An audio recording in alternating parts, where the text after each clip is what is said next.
자, 태방호와 관련돼서는 등기 신청의 각하. 각하가 뭐예요? 각하가. 이게 바로 뭐예요? 거부 처분이라는 거야. 거부 처분. 거부라는 거. 한 번 각하는 영원한 각하죠. 한 번 거부는 영원한 거부라는 겁니다. 각하라는 것은 거부, 보정이라는 것은 보증과 정정을 보정이라고 그러죠. 취하에 대해서는 등기를 취하한다. 이렇게 하겠죠. 자, 각하 사유와 관련돼서 요 각하 사유를 안게 되면 참 좋은데 참 우리가 이제 여러 과목이 있다 보니까 1호부터 11호까지 뭐 완벽 퍼펙트한 거죠. 우리 각하 사유와 관련돼서 1호부터 11호까지 오면 본인이 등기관 같아요. 요거는 메트로 각하하고 요거는 메트로 각하하고 이렇게 각하 사유와 관련돼서는 집중적으로 우리가 한번 숙지해 보자고요. 거부 처분으로서 특히 1호부터 메토까지 11호까지 있다라는 거예요. 특히 1호와 2호에 관련돼서는 우리 절대적 무효가 있죠. 절대적 무효. 1호 간헐 위반, 2호 사건이 등기할 것이 아닐 때. 그래서 1호와 2호는 언제나 당연 무효, 언제나 직권 말소. 뭐의 대상이 되느냐? 이 신청의 대상이 된다. 그러면 각하와 관련돼서는 거부니까 우리 각하가 나왔다 그러면 사유 볼 것도 없어. 그래서 각하가 나왔다. 그러면 사유 볼 필요가 없죠. 언제나 이 신청의 대상이라는 거예요. 언제나 이 신청의 대상. 이 신청의 대상이라는 걸 확인할 수 있을 거예요. 요 각하와 관련돼서 또 하나는 각하는 거부와 관련돼서 제3자는 피해 볼 일이 없죠. 그래서 제3자는 이 신청을 제기할 수 없다라는 거예요. 그래서 각하와 관련돼서 우리가 잡아둘 거는 특히 각하는 거부 처분이다. 자, 그러면 하나씩 우리가 확인해 보도록 하죠. 특히 사건이 등기소의 관할에 속하는 것이 아닐 때, 사건이 등기할 것이 아닐 때, 이 부분에 대해서는 우리가 효과가 언제나 당연무효, 언제나 직권 말소, 언제나 뭐의 대상이 된다. 이 신청의 대상이 된다.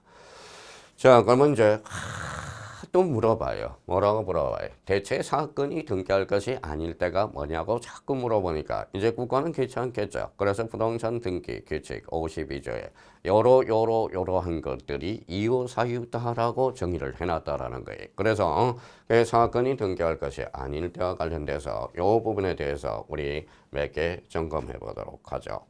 특히 사건이 등기할 것이 아닐 때 1번. 자, 등기 능력이 없는 물건. 자, 주유소 견업비 등기 능력이 없죠. 왜? 지붕 주벽이 없기 때문에. 자, 등기 능력이 없는 권리에 대해서 등기를 하면 특히 이제 유치권과 관련돼서 등기 능력이 없죠. 유치권은 약정 담보 물건이 없어요. 법정 담보 물건밖에 없죠. 그래서 유치권은 등기 능력이 없다.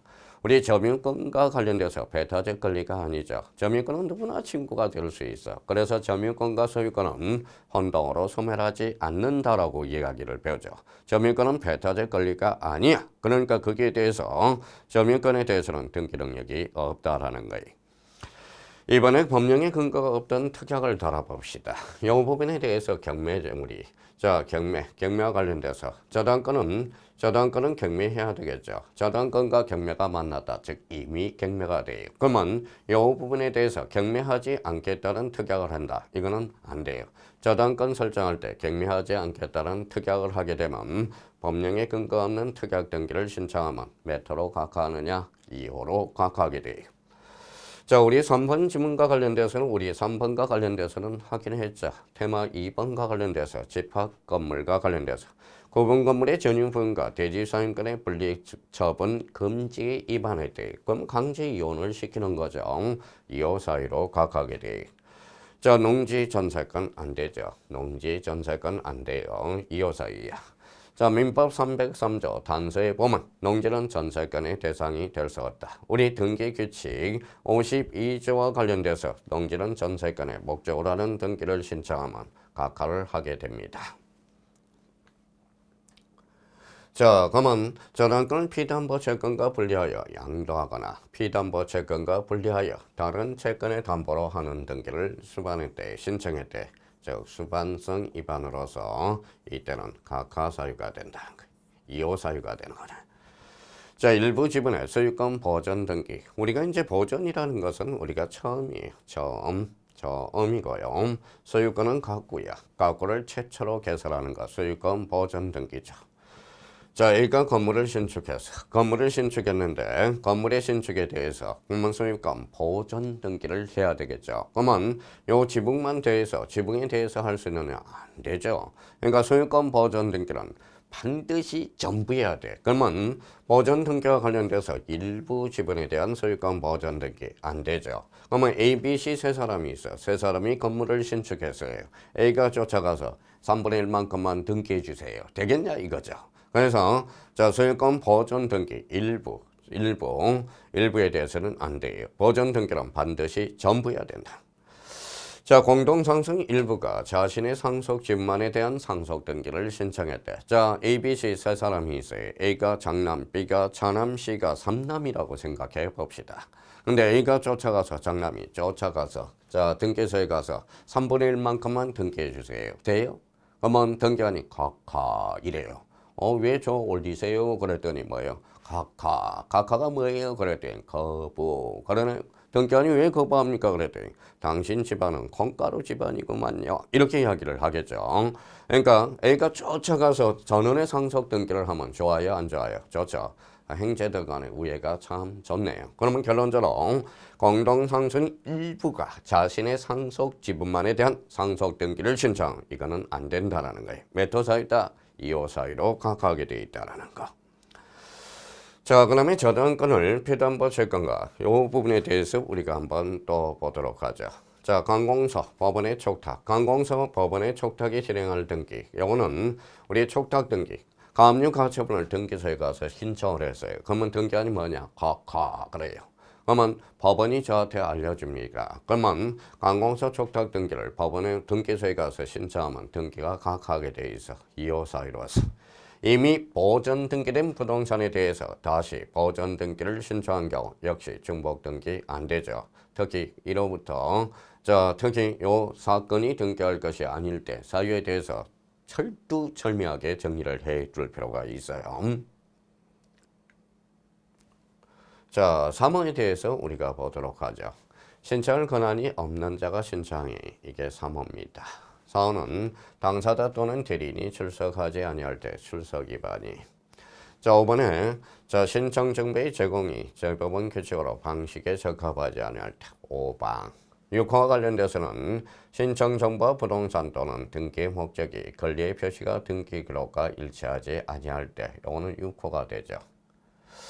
자, 7호와 관련돼서 신청 정보의 등기 의무자 표시와 등기 기록과 일치하지 않은 경우 특히 이 부분에 대해서 꼭 한번 체크해 둘 필요가 있어요. 7호와 관련돼서 즉 27조에 따라서 포괄 승계인이 등기를 신청한 경우는 뭐 된다? 제외된다는. 이 포괄 승계인과 관련돼서 대표적인 상속인 등기죠. 등기 부상은 아버지야. 아버지가 업무를 다 마무리 못하고 법률 행위를 완성을 못 시키고 돌아가셨어요. 자식이 승계받죠. 그게 바로 포괄 승계인 등기라는 겁니다.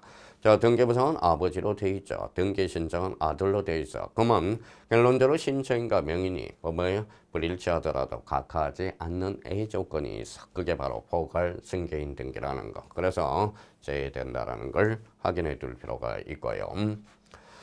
자, 8호와 관련돼서 신청 정보와 등기 원인을 정면한 정보가 일치하지 아니한 경우. 자, 9호. 등기 신청, 등기에 필요한 첨부 서류. 인감증명의 효력기간은 몇 개월이죠? 3개월이야.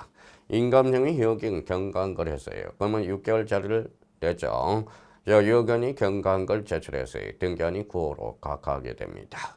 10호와 관련돼서 취득세, 등록 면허세 또는 수수료를 내지 아니하거나 등기 신청과 관련해서 다른 법률에 따라서 부과된 의무를 이행하지 아니할 때 이게 10호 사유가 됩니다.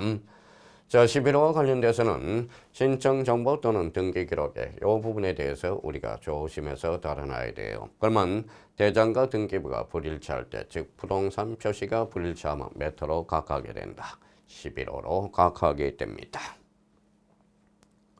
각하사유를 위반한 등기에 흐려서 1호 관할 위반, 2호 사건이 등기할 것이 아닐 때 위반의 등기로서 당연무효 직권말소 뭐의 대상이 된다. 역시 이의 신청의 대상이 된다라는 거. 나머지 위반과 관련돼서 즉 3호와 11호 사이죠. 3호와 11호는 실체관계에 부합하면 즉 내용에 부합한다면 유효하다라는 거예요. 직권 말소 대상이 아니고 이 신청의 대상이 아니다. 그러면 테마 5번과 관련돼서 테마 5와 관련돼서 특히 제일 중요한 것은 1호와 2호 사이를 다시 한번 생각해 둘 필요가 있어요. 1호는 관할위반, 2호는 사건이 등기할 것이 아닐 때. 자, 2호 사유와 관련돼서 좀 더 정리 한번 해보죠. 우리 하천과 관련돼서 하천도 등기가 되죠. 도로법상 도로 등기가 됩니다. 그러면 하천법이 바뀜으로써 특히 지상권, 지역권, 전세권, 임차권 등기와 관련돼서는 하천에 설정할 수 없는 권리들입니다. 자, 구분 건물의 전유 부분, 계약상 공용 부분, 요거는 등기가 될 수 있겠죠. 농업용 고정실, 유령실 되고요. 자, 4번 지문과 관련돼서 저적조 및 컨테이너 구조, 슬레이트 지분 건물 당연히 등기가 되죠. 저적조가 뭐예요? 백돌집입니다. 자, 경남 철골조 경남편을 지분 건축물 등기 능력이 되죠. 방조제. 방조제는 특히 조심할 거는 토지에 등기된다는 거. 우리가 이와 관련돼서 등기부와 관련돼서는 항상 토지인지 건물인지를 확인해 둘 필요가 있어요. 방조제는 대표적으로 토지에 등기된다는 거. 자, 비각이죠. 비각이라는 것은 비석을 비맞지 않도록 토지에 정착된 건물. 이걸 비각이라고 그래요. 사이로는 저장 창고이야. 등기 능력이 있고요. 유류 저장 탱크. 자, 특례법상 개방형 축사. 이 부분에 대해서는 우리 최근에 바뀜으로써 다시 한번 잡아놓고요. 우사해야 돼. 소유하죠. 바닥 면적이 200이 아니라 100제곱미터를 초과한 경우 100제곱미터입니다. 좀 완화를 시켜놨어요. 그래서 개방형 축사, 돈사가 아니라 우사 확인해 두시셔야 되고요. 자, 이번에 등기 대상이 아닌 것들 구조상 복도나 엘리베이터 등기 능력이 없어요. 공유수면의 토지 즉 바다죠. 가설 건축물, 견본주택, 급유 탱크, 주유소 캐노피. 자, 주백이 없죠. 캐노피라는 것은 지붕이라는 뜻이에요. 경량 철골조 혹은 조립식 편을 구조 건축물 안 됩니다. 등기할 수 없는 권리 역시 점유권, 유치권, 제2토지 통행권, 대표적으로 특수지역권, 그 다음에 우리 동산질권 등기 능력이 없어요. 여기에 대해서 구분 임차권과 관련돼서도 특히 한번 확인해 둘 필요가 있어요. 구분 임차권은 등기 능력이 없다라는 걸 다시 한번 꼭 기억해 둘 필요가 있습니다. 그러면 테마 5번과 관련돼서 우리 한번 문제를 풀어보도록 하겠습니다. 등기할 수 있는 대상은 모두 몇 개인가? 자, 저당권이죠. 저당권은 등기 등록이에요. 그러면 여기 앞으로 가보죠. 자, 일부를 따졌습니다. 소유권이죠. 소유권을 두 자로 건치면 권리야. 권리의 일부를 뭐라고 그러냐? 지분이라고 그래요. 지분. 그러면 지분에 대해서 저당권 설정되기는 된다. 이렇게 되는 거죠. 자, 전세권을 테마로 합니다. 농지, 안 되죠. 이어 사유가 되네. 자, 영유물건과 관련돼서 영유물건은 우리가 영유물건은 일물일건주의야. 부동산 일부, 특정 일부에 대해서 되죠. 이 일부에 대해서는 뭘 첨부해야 돼? 도면을 첨부해줘야 돼. 자, 5가 되네. 자, 영유물건과 관련돼서 키워드를 잡아서 소유권의 일부, 권리 일부, 즉 지분이죠. 영유권에 대해서 영유권에는 지분이 없다. 이거는 2호 사유가 되네. 자, 이중저당권 당연히 되죠. 자, 그러면 자기 상속분만에 대한 신청한 상속등기 이거는 안 되죠. 아까 콩가루 집안 이야기했죠. 그래서 여기가 등기 대상인 것은 몇 개냐? 하나, 둘, 셋. 정답은 그래서 이 부분이죠. 3개가 된다라는 걸 확인할 수가 있습니다. 자, 우리 요 핵심 5과 관련돼서 특히 1호, 2호 요거 집중적으로 공략해야 돼요. 특히 2호 사건이 등기할 것이 아닐 때 반드시 확인해 놓고 들어가셔야 됩니다.